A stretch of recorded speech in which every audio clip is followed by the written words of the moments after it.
The first sprint session of the season in Formula 1 and the Friday evening qualifying at Imola certainly didn't disappoint for a spectacle. A dry, then wet, then dry, then wet track caused plenty of spins and commotion and plenty of trouble for the drivers. But Max Verstappen will start Saturday's sprint race on pole position, pipping Charles Leclerc in Ferrari to the top spot. There were plenty of unusual runners though up in the top 10, so let's dive into our recap of everything that went down on Friday evening at Imola.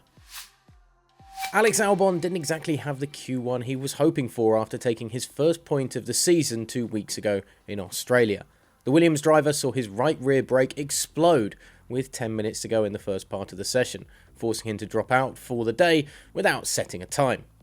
The wait to restart the session allowed the drying track even more time to remove some of the surface water, and slick running tyres started to pull the lap times lower and lower. Albon's teammate Nicholas Latifi had a little spin once the session resumed, slowing down a few of the key runners' lap times, and with a minute to go in Q1, Lewis Hamilton was in the bottom 5.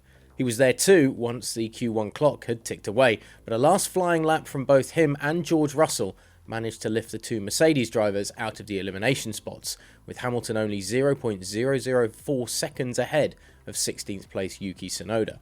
The Japanese driver and his AlphaTauri teammate were both in the bottom 5 in Q1, along with both Williams drivers and Esteban Ocon, who didn't even get out on track to set a time to dig himself out of the trouble that he'd got in. A disaster for Alpine.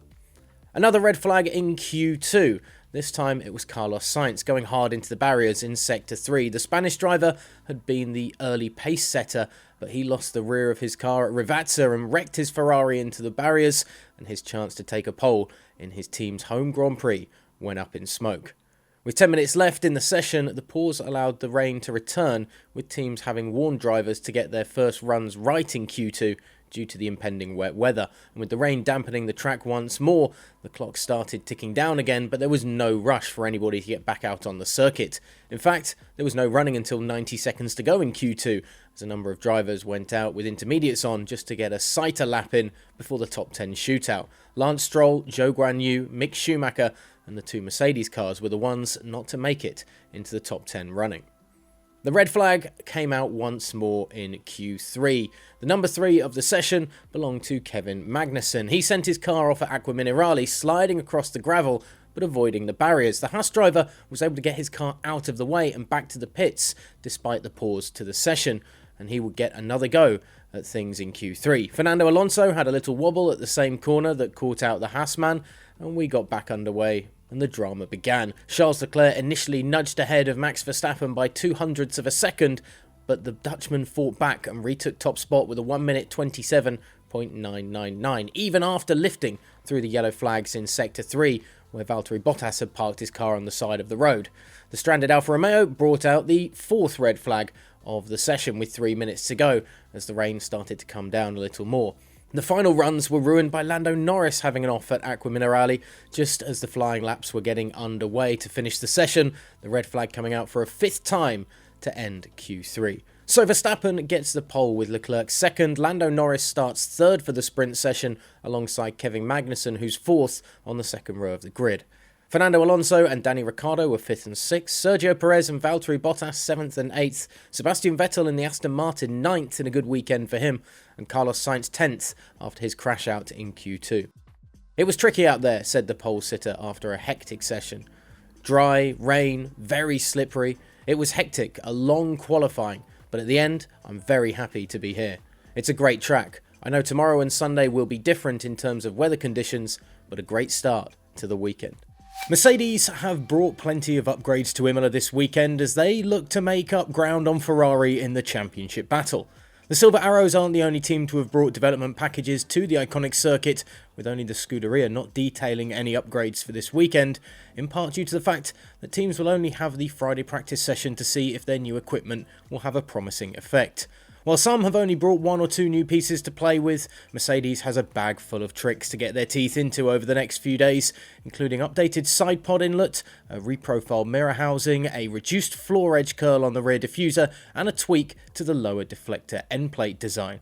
A list of all the teams and their upgrades for the weekend is on GPFans.com if you want to get in the know in time for Saturday's sprint session.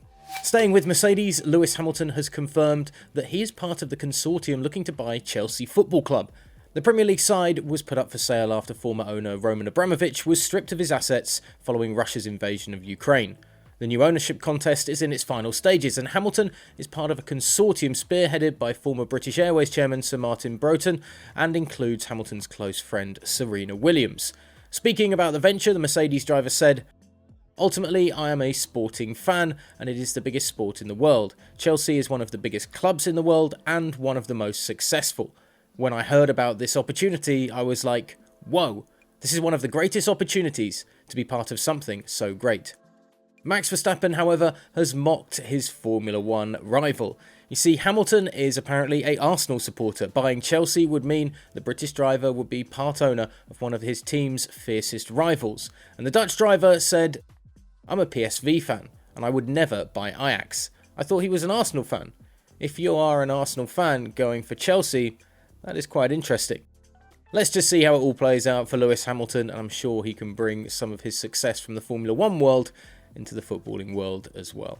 So Red Bull are very happy, Max Verstappen very happy, Lando Norris is pretty happy with his third place, and Kevin Magnussen very pleased with fourth. Charles Leclerc probably a little bit frustrated, but not as much as his Spanish teammate. We'll bring you all the action, of course, from the sprint session tomorrow, with a dose of news as well here at the YouTube channel, so hit that subscribe button down below to stick with us for the remainder of the weekend and for the rest of this season at GP Fans.